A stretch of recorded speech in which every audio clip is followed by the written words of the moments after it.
2.5 ತಿಂಗಳ ಹಿಂದೆನೇ ಈ 14 ಸೈಟ್ಗಳನ್ನು ಏನು ಅಕ್ರಮವಾಗಿ ಪಡ್ಕೊಂಡಿದ್ದೀರಿ ಅದನ್ನು ವಾಪಸ್ ಕೊಟ್ಬಿಡಿ ಸರ್.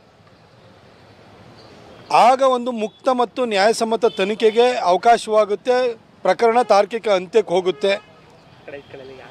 ನಿಮ್ಮ ಇಷ್ಟು ವರ್ಷದ ರಾಜಕೀಯ ಜೀವನವನ್ನು ಈ 14 ಸೈಟ್ಗಳು ನುಂಗಿ ಹಾಕಬಾರದು ಅಂತ ನಾನು ಸಿದ್ದರಾಮಯ್ಯನವರಿಗೆ ಸಲಹೆ ರೂಪದಲ್ಲಿ ಕಾಳಜಿಯುಕ್ತವಾಗಿ ನಾನು ಹೇಳಿದ್ದೆ.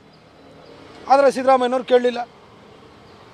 ಇವಾಗ ಇಡೀ ಕೇಸು ದಾಖಲಾದ ನಂತರ, prevention of money laundering act ಲಾಗೂ ಆದ ನಂತರ ಈಗ ಹಿಂದಿರುಗಿಸುವಂಥ ಕೆಲಸ ಮಾಡಿದರೆ. 2.5 ತಿಂಗಳ ಹಿಂದೆ ಕೊಟ್ಟಿದ್ದಿದ್ರೆ ಸಿದ್ದರಾಮಯ್ಯ ಸಾಹೇಬರೇ, ಇವತ್ತು ನೀವು ನಿಮ್ಮ ವಿರುದ್ಧ ಪ್ರಾಸಿಕ್ಯೂಷನ್ಗೆ ಅವಕಾಶವೂ ಆಗ್ತಿರಲಿಲ್ಲ. ಈಗ ಸೈಟಿಗೋಸ್ಕರ ನೀವು ಚೇರ್ನ ಕಳ್ಕೊಳ್ಳುವಂಥ ಪರಿಸ್ಥಿತಿಯೂ ಬರ್ತಾ ಇರಲಿಲ್ಲ. ನೀವು ಸೂಕ್ತವಾದಂತಹ ಸಲಹೆಗಾರರನ್ನ ಜೊತೆಲಿ ಇಟ್ಕೊಳ್ಳೋದಲ್ಲೇ ಬರೀ ನಿಮಗೆ ಬಹುಪಾರಕ್ಕೆ ಹಾಕೊಳ್ಳೋರನ್ನ ಇಟ್ಕೊಂಡು ಹೋಗಿದ್ರಿಂದಾಗಿ ನಿಮಗಿಂಥ ಪರಿಸ್ಥಿತಿ ಬಂದಿದೆ.